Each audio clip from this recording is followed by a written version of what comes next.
Hey everyone, today we're jumping into a mystery that's literally 500 years in the making. It's all about Noah, a man the Bible calls perfect and righteous. But for half a millennium, his life was marked by this huge, gaping hole, a lack that just doesn't seem to square with his character. So let's get into it, the paradox of Noah's 500-year wait. So here's the big question, the one that kicks this whole thing off.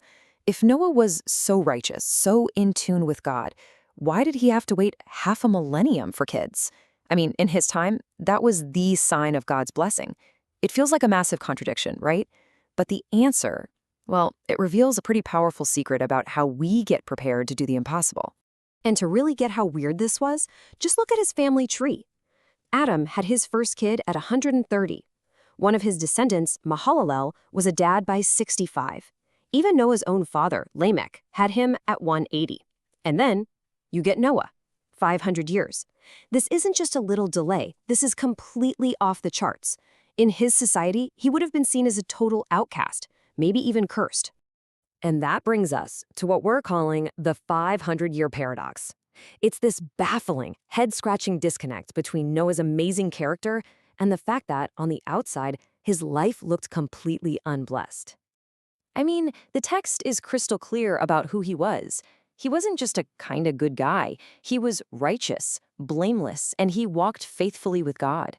In a world that's described as totally corrupt, he was the one bright spot. And yet, for 500 years, his life was missing the one thing everyone would have pointed to as proof of God's favor. And this is where the pressure must have been just immense. Because this wasn't just some private struggle. Can you just imagine the nonstop mockery, the whispers from the neighbors? Oh, there goes Noah, Mr. Righteous. If he's so tight with God, why is his house so empty? He must have some secret sin, or maybe his God isn't even real. This was a public, relentless, 500-year-long test of his faith. But what if we've been looking at it all wrong? What if the silence wasn't a punishment? What if it was actually a preparation? This whole period wasn't about what Noah was lacking. It was about what was being forged inside him during that long, long silence. And let's be real about how brutal this must have been. On the outside, he's dealing with that constant ridicule. But inside, he had to be wrestling with anger, anxiety, and just crushing impatience. Imagine praying for the same thing for 5 centuries and getting what feels like total radio silence from God. I mean, most people would have thrown in the towel way, way before that. So here's the crucial point. It all comes down to how we respond when we feel that sense of lack. Look at this comparison here. The typical human response, and you see this going all the way back to Adam, is to see a void and try to fill it ourselves, right? Take a shortcut, blame God, or just fall into despair. But Noah, he developed this incredibly mature response. He chose to trust. He kept the faith even when nothing made sense. And, this is the most incredible part, he learned to find his joy in God himself, not in what God could give him. This quote from the prophet Habakkuk just nails the kind of faith he built. It's a faith that basically says, look, even if everything in my life is barren, no fruit on the vine, no cattle in the fields, no child in my home, my joy doesn't come from my circumstances. My joy comes from God. That's the profound inner maturity that Noah reached after 500 years.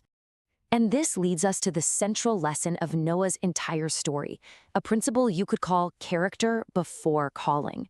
See, God was way more interested in who Noah was becoming than in what he was about to do. That inner maturity, it had to come first. You can think of it like a clear sequence, a divine order of operations. Step 1 isn't, here's your big mission. Step 1 is forging the character of the person. For Noah, those 500 years of waiting were step 1.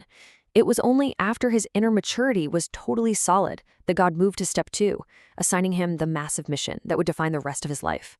Okay, so now that he was prepared, what was he called to do? This is where it's super important to get the difference between a vision and a mission, because Noah was given both. First, there's the vision. A vision isn't your to-do list, it's the destination.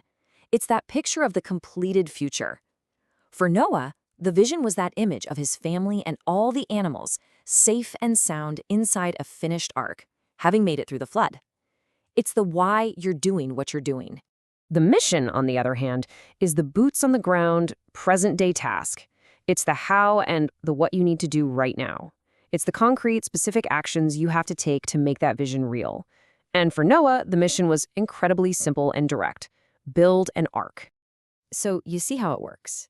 The mission is the simple how, build an ark. But the vision, that's the compelling why. Your family and all of creation safe from the flood.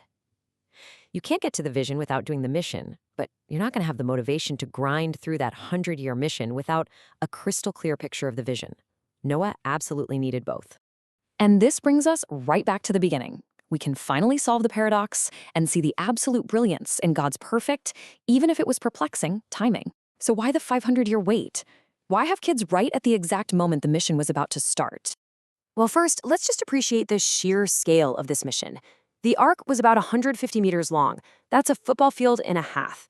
Building something that massive with the tools they had back then was a monumental, seemingly impossible job. It was going to take decades of unwavering, all-in focus. And the challenges were so much more than just physical. Think about the mental grind. For the next 100 years, while everybody else is living their normal lives, Noah's family is out there building a giant boat on a mountain, getting ready for a kind of flood that had never even happened before. The mockery he put up with for 500 years, it was about to get a whole lot worse. This mission required a man who was completely, spiritually, and psychologically unbreakable. And here it is. This is the final, brilliant piece of the entire puzzle. Think about it. If Noah's sons had been born earlier, they would have grown up, married women from the surrounding culture, and probably soaked up its cynical worldview.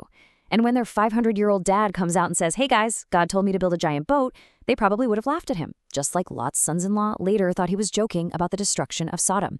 But by being born right at the start of the mission, they grew up inside the purpose. They became his partners, not his critics.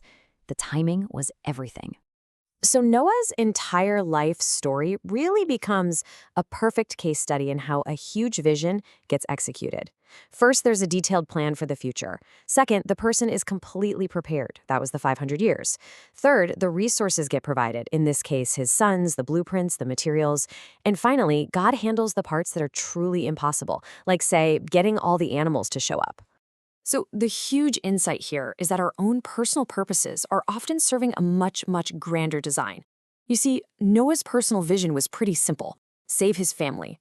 But God's larger vision, working through Noah, was to start a whole new humanity, one founded on that same righteousness and faith that had been forged in Noah for 500 years. And that leaves us with one final thought, something to chew on. We all have those periods of waiting, don't we? Of silence. Of feeling like something is missing. The story of Noah asks us to see that differently. So let me ask you, what is your 500-year period of waiting truly preparing you for? What impossible mission might be waiting for you on the other side of your silence?